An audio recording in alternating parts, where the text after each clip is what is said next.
Today, we're gonna be ranking the top 10 best girls in solo leveling, based on their appearance, character, abilities, and most importantly, thickness. Right off the bat, we've got a heavy hitter, because at number 10 is Gina. If you thought Cha was the only hottie in the Hunters Guild, you're dead wrong. Gina is an A-rank hunter who works at the Hunters Guild, and obviously she's Korean. The first time we saw her was in the 6th episode of the anime, and she'd later be part of the Red Gate incident where Jinwoo ended up saving her squad from getting annihilated by Kargalgan and his high orcs. Speaking of gates, I'm sure most weebs who saw her would love to. You know what I'm talking about because she's got a banging body. Gina is an attractive young woman with red eyes, strawberry blonde hair, and enormous milkers that would make most men go to their knees. And even during raids, she doesn't wear some thick armor that would hide all of her goods. She's typically seen wearing a black corset that showcases her top, and her thighs are well displayed as well, thanks to her miniskirt. To complete the Dungeon Mommy appearance, she wears thigh-high boots, a red hooded cloak with white fur trims, and long white leather gloves. Despite the fact that she's a rank below the hunters that actually matter in the series, she's no pushover on the battlefield because she has strong telekinetic abilities, which she displayed against the High Orcs. One thing she also showed during that battle is the fact that she's willing to take charge of situations and attack foes recklessly to defend her companions. So Gina is the kind of waifu that can protect you and let you take naps on her thick thighs. At number 9 we have Lee Bora, another hot A-ranked Korean hunter working for the Hunters Guild. Geez, it seems that while Sung Jinwoo was focused on aura farming, Choi Jong-in must have been farming for baddies, because the Hunters Guild is simply stacked. Just like Gina, Lee Bora first appeared in the 6th episode of the anime and later went on the A-rank dungeon raid that ended up becoming a Red Gate when Kargalgan and his high orcs showed up. In fact, most of the time we've seen either Gina or Lee Bora,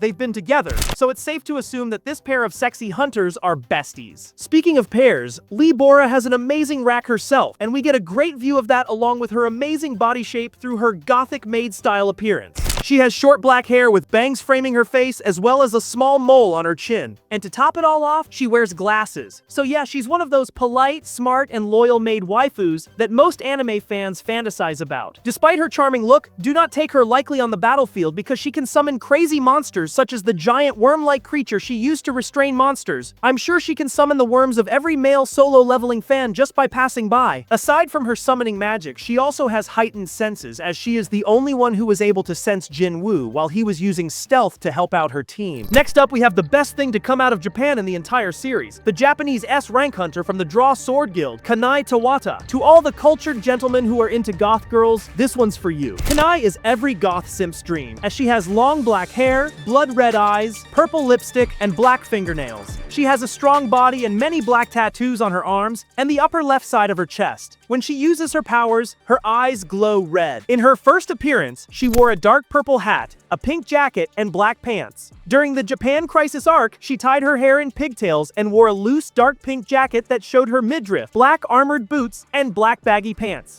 She also carried 2 katanas on the left side of her waist. So yeah, in terms of style and vibe, she's up there among the most visually appealing girls in the series. But given that she's an S rank, do not take her lightly on the battlefield. Despite the fact that Cha Hae In no-diffed her in a sparring match, she was recognized by Goto as a strong fighter. And she's also one who doesn't take any bullshit. We all saw how she yelled at Kumamoto to get his shit together during the Jeju Island raid, and I'm sure most of us degenerates would pay to get that experience. So far, we've seen a MILF type, a maid type, and a goth girl. And next up, we've got a Gyaru. Many of us have that cousin that's so hot that despite our efforts to compose ourselves, we end up dreaming about them. Jinwoo's partner in crime, Jinho, has one as well, and her name is Yoo Soo-hyun. She's an A-rank hunter working for the Ajin Guild. But first and foremost, she's a famous Korean model and actress. Soo-hyun is a beautiful young woman with long, smooth brown hair, big brown eyes, and well-groomed nails. Later in the story, she dyes her hair light purple and changes her eye color to match. So like many other Gyaru, she doesn't play around when it comes to her looks. As a model, Soo-hyun often wears stylish and expensive clothes. However, because she is very famous, she dresses more casually in public and covers her face with a hat or mask to avoid being recognized. Soo-hyun is friendly and charming. She has a good relationship with Jinho, though she sometimes gets annoyed by his goofy behavior. She dislikes arrogant people like Lee Min-sung and enjoys seeing them embarrassed in public. So she's one of those extremely classy rich girls that every guy would love to have as a girlfriend. Next up, we've got the cute and cuddly E-rank hunter, Han Song-yi. We just barely managed to escape the FBI on this one because she started out as a 16-year-old lowly, but as of now she's 18, but somehow even cuter. Song-yi has short black hair and a bob cut. cut, black eyes, and a beauty mark under her left eye. During raids, she usually wears a hoodie, a black cap, a gray skirt, and black leggings. In her second appearance, she tied her hair into a bun with 2 fringes on the sides. At first, Song-yi was a bit rude and didn't care much about school. She dropped out of high school when she started making quick money as a hunter. However, after almost dying in the Red Gate incident, she became friendlier toward Jinwoo, calling him by his first name instead of Mr. She also decided to return to school, believing it was the right choice for her. She became braver as well, shown by her willingness to fight a group of deadly orcs even though she had no chance of winning. So yeah, she's a cute tsundere girl that got a bit of character development in both ways, and is the kind of waifu that you'd want to give head pats and protect at all costs. Speaking of girls to protect at all costs, we know there's no girl in Solo Leveling that fits that description more than Sung Jinwoo's adorable little sister, Sung Jin-ah. Gina is a young girl with big gray eyes and brownish black hair, which she usually ties in a ponytail. Most weebs probably thought the perfect little sister doesn't exist before seeing Gina. She is a cheerful, playful, and hardworking girl who values her family a lot. She has a close bond with her brother because he took care of her and supported her financially after their father went missing and their mother fell into a coma. A funny trait of hers is that she has a habit of kicking Jinwoo when she is annoyed, but she always ends up hurting herself because he is so strong and durable. So yeah, she's about as cute as little sisters in terms of looks and character, and like Jinwoo, I'm sure many of us would risk it all in order to keep her safe. Next up, we've got Quaratia, who is known as the Queen of Insects and the Monarch of Plagues. Unlike the other waifu on this list, the Insect Queen is no longer in the story as she was killed by Sung Jinwoo, but in the few chapters she appeared, we got a good glimpse of how hot she was. This demonic baddie was extremely beautiful and had a tall, curvy body which had some insect-like features. She had a seductive face with glowing red eyes, pale skin, long flowing black hair, and dark purple lips. But by far the most captivating part of her body was her massive pair of melons, which were left exposed to a good extent despite the fact that she wore armor. Despite being a bloodthirsty killer who loved slaughtering humans or whatever she deemed her prey, she also had a motherly side. She treated her minions like her children and acted possessive towards them, just like she did with Baru. So she's basically a hot, sadistic MILF that many of us would love to have nightmares about. Entering the top 3, we have a girl who's getting not nearly enough love as she should be getting, Lee Joo-hee. Joo-hee is a Korean B-rank healer, and she's been a friend and loyal supporter of Jinwoo ever since his days as an E-rank hunter. Yeah, she's loved and supported him since before his big glow-up when he was still a bum. She's healed him and saved his life countless times back then, so yeah, we can say that without Joo-hee, Jinwoo wouldn't have been alive and become this majestic and powerful monarch that he is. Joo-hee is also very attractive as she has blue eyes, fair skin, and long bright orange hair that she either wears down or has tied up into a long ponytail. She's a compassionate and friendly woman who used to go on easy raids despite being a B-rank healer because she feared the dangers of hunting, and she eventually retired because she still had PTSD from her experience at the Double Dungeon. So she's probably the most humane girl in the series, and aside from admiring her as a waifu, any man would be lucky to have a girl like Joo-hee as a wife. At number 2 is the eldest princess of the Radiru demon clan, Esil Radiru. Despite being a demon girl, she's pretty much like a regular charming girl because just few minutes after meeting Sung Jinwoo, she got completely rizzed up and fell for him completely. By appearance, Esil has long purple hair, big red eyes, sharp red markings around her eyes, and noticeable fangs. Even though she is a demon, she looks young and human-like, which Jinwoo noticed when they first met in the demon castle. When she first appeared, she wore a short red cape and white armor with red designs. Later, as she moved to the upper floors of the demon castle, she wore gray armor with blue accents and black plates covering her chest, shoulders, and upper arms. Even though she is a demon, Esil is friendly, honest, and outgoing. However, she can also be selfish and shameless, as seen when she begged for her life after Jinwoo killed her knights, claiming they would gladly sacrifice themselves for her. She can also be sneaky and deceptive, as shown when she tried to stab Jinwoo from behind after he let his guard down. So she's pretty much a fun, goofy, and charming waifu to have around, and she would have been best girl if not for one overwhelming presence. And she is the waifu. That should make you to subscribe now.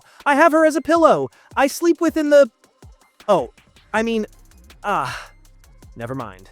The best waifu Solo Leveling has to offer is none other than the S-ranked queen herself, Cha Hae In. Out of all the girls in the series, Cha Hae In was the one that managed to capture the heart of the king, Jinwoo, and that's completely understandable because she's simply perfect in all angles. In terms of looks, she's a 10 out of 10, with gray eyes, blonde hair, and a body so curvy and well-shaped that any normal person could get a nosebleed just by getting close to her. Despite having a slender waist, she's got meat in all the right places, and when she was shown in a swimsuit that one time, time, the jiggle physics were indeed jiggling. But there's more to her than that. She's always calm and collected, yet very caring. She's also humble enough not to treat the lower-ranked hunters like trash, despite being able to clap them in a flash. On the battlefield, she's an absolute beast, and that stems from the fact that she's an elite-level swordswoman. The Ant Queen had to learn the hard way that there's only one queen in the solo leveling universe when Cha ripped her to pieces. And she's also willing to fight for her man when the need arises. And we saw this when she boldly faced off against the Architect in order to save Jinwoo. However, when it comes to life outside of dungeon raiding, she's pretty socially awkward. Cha doesn't have many friends and is easily flustered, but that just adds to her charm, don't you think? Well, regardless of what anyone thinks, Cha was able to steal Jinwoo's heart.